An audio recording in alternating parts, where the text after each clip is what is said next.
berjalan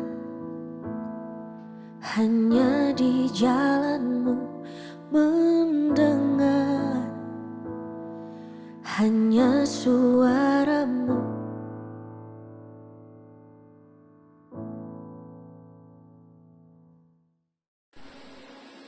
Haleluya, puji Tuhan. Pada hari ini kita berjumpa lagi dalam program khusus, yaitu program renungan, yang saat ini saya akan membacakan renungan kita pada hari ini di dalam Filipi pasal yang kedua. Ini ayat seringkali kita dengar, ini ayat seringkali kita baca mungkin, tapi kita sering mendengar dan berulang-ulang kali kita dengar ayat ini. Filipi 2 mulai ayat yang kelima. Hendaklah kamu dalam hidupmu bersama menaruh pikiran dan perasaan yang terdapat juga dalam Kristus Yesus. Ayat yang keenam. Yang walaupun dalam rupa Allah tidak menganggap kesetaraan dengan Allah itu sebagai milik yang harus dipertahankan, melainkan telah mengosongkan dirinya sendiri dan mengambil rupa seorang hamba, menjadi sama dengan manusia.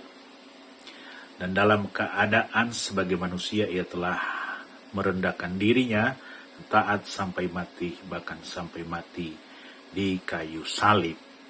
Saudara-saudara, banyak orang salah mengartikan ayat ini, atau sengaja untuk tidak mau percaya dengan keberadaan Allah yang menjadi manusia, sehingga berbagai pertanyaan dilontarkan untuk menanggapi ayat ini. Yang bertanya begini, kalau Allah telah menjadi manusia, berarti di sorga itu terjadi kekosongan karena Allah telah menjadi manusia.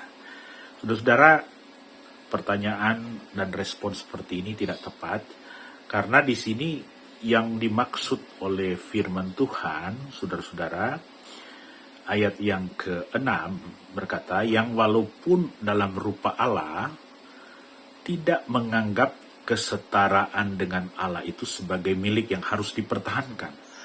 Artinya dia tidak menggunakan haknya sebagai Allah. Dia tidak menggunakan haknya sebagai Allah untuk dimuliakan, untuk diagungkan. Waktu Tuhan Yesus menjadi manusia, firman menjadi manusia, saudara-saudara, bukan berarti di sorga itu terjadi satu kekosongan.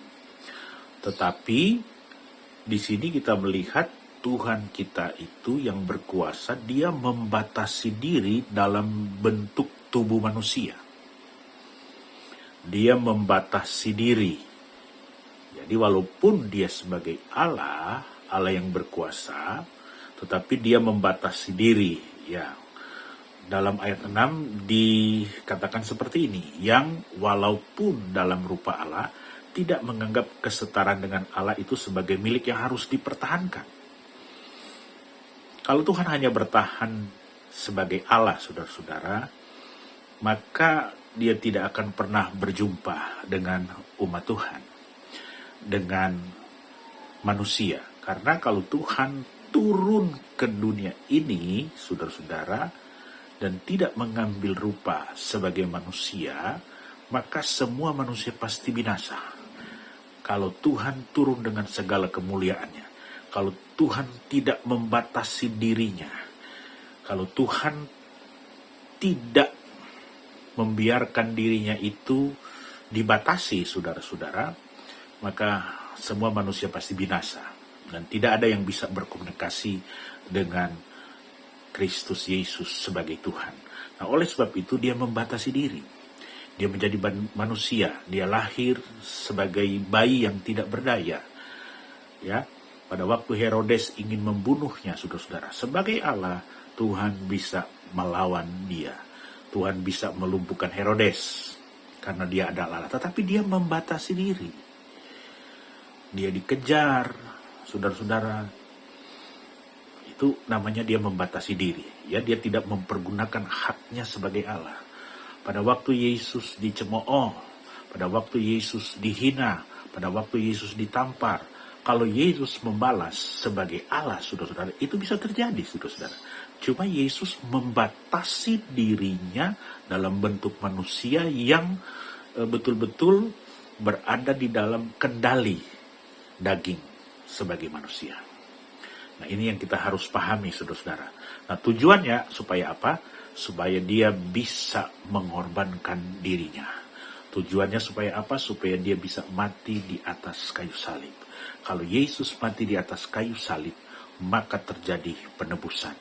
Kalau Yesus tidak mati di atas kayu salib, maka tidak terjadi penebusan, saudara-saudara. Oleh sebab itu, saudara-saudara, dia harus membatasi dirinya. Dia tidak mempergunakan haknya. Bukan berarti Allah turun ke dunia ini kemudian kealahannya hilang. Tidak, saudara-saudara. Tetapi dia membatasi dirinya, tidak mempergunakan haknya sebagai Allah. Supaya apa? Supaya dia menjadi manusia, menjadi hamba, dan kemudian dia bisa menjadi korban. Kalau menjadi korban berarti ada penebusan. Kalau ada penebusan, saudara dan saya boleh selamat. Sampai saat ini, mari kita mengerti hal ini, mari kita bersyukur kepada Tuhan, karena Tuhan menjadi manusia, supaya dia berkorban untuk saudara dan saya. Dia merendahkan diri supaya saudara-saudara dia bisa berkomunikasi dengan saya dan saudara. Dia menjadi korban di atas kayu salib, saudara-saudara, supaya kita memperoleh jalan masuk untuk diselamatkan. Mari saat ini kita bersyukur kepada Tuhan. Kita berdoa. Terima kasih Tuhan karena Engkau telah turun ke dalam dunia ini. Tidak lama lagi kami akan memperingati hari Paskah itu ya Tuhan, bagaimana Engkau menjadi korban agar supaya umat manusia boleh memperoleh keselamatan. Biarlah kami tetap bersyukur kepadamu, Engkau Allah yang hebat, Engkau Allah yang luar biasa. Dalam nama Tuhan Yesus, biar kami selalu merenungkan firman ini. Haleluya. Amin. Puji Tuhan, sampai kita berjumpa pada program renungan yang berikut. Tuhan memberkati.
Gerejaku adalah rumahku.